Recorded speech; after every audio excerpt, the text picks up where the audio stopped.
qui nous intéressait, c'était la figure du guide dans une visite guidée. Évidemment pas une visite guidée classique. Donc on a travaillé d'abord sur qu'est-ce que c'est voir.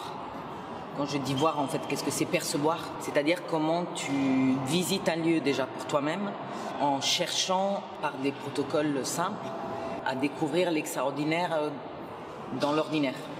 J'ai utilisé des protocoles développés par Loïc Touzé, qui est un chorégraphe avec lequel je travaille beaucoup, sur la marche, tout simplement. Ce sont des protocoles de mise de l'attention à des endroits particuliers. On les faisait d'abord pour nous, pour n'avoir l'attention que sur quelle perception se dégage de, par exemple, je marche en touchant le sol, ou c'est le sol qui me touche. Et ensuite, ils allaient faire des terrains avec. Donc, ils allaient dehors avec ces protocoles-là.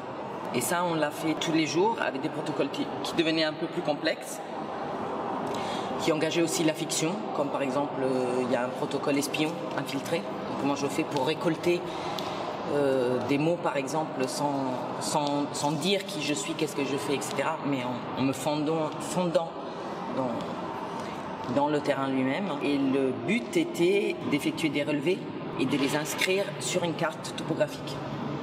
En fait, l'autre cœur de l'atelier, c'était percevoir et faire percevoir. Sentir et faire sentir, voir et faire voir. Et donc la question, c'est celle du pour le dire très généralement, du partage de ce sensible qu'on découvre. Et une des façons de partager un point de vue et en même temps de partager entre plusieurs personnes et aussi de faire voir aux autres, c'est la carte qui est une représentation non verbale parmi d'autres. Et donc on a construit une carte du quartier. Alors la carte, au départ, elle est très vide, c'est les axes principaux, pas le bâti. Elle est décalquée sur une vraie, entre guillemets, carte topographique. Et à partir de là, en fait, chacun a d'abord reporté sur des cartes les sensations, les récoltes, etc. au fur et à mesure des journées.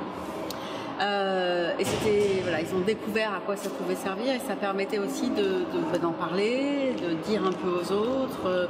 Et puis ça nous a construit un paysage dans la salle où on a travaillé, qui nous a accompagnés. Et mais ça c'était encore individuel, même s'il y avait une texture collective commune au départ. Et l'idée c'était aussi de se demander si on pouvait construire quelque chose en commun et on a abouti en fait à deux choses. Une carte commune des mots récoltés à travers les différents protocoles avec chacun des couleurs, etc. Et un concert de mots qu'on a pu mettre en œuvre après, dont on donnera un petit aperçu pour la restitution. Et par rapport à la collecte des gestes et des actions, il y a des actions qui sont menées sur le terrain et qu'on ramène. Et en fait, il y a une forme de mise en commun qui s'est faite sur la carte qui était apparemment vierge et qui est investie par les uns et les autres, par les corps, dans la pièce.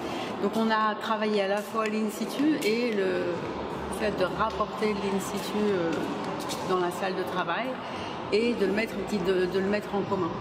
Donc il y a une construction du commun qui est tout à fait pour l'instant encore à l'état d'ébauche, à la fois dans le souci de permettre aux guides qu'on a formés d'emmener d'autres. Et puis eux-mêmes, en fait, d'avoir été formés par cette mise en partage.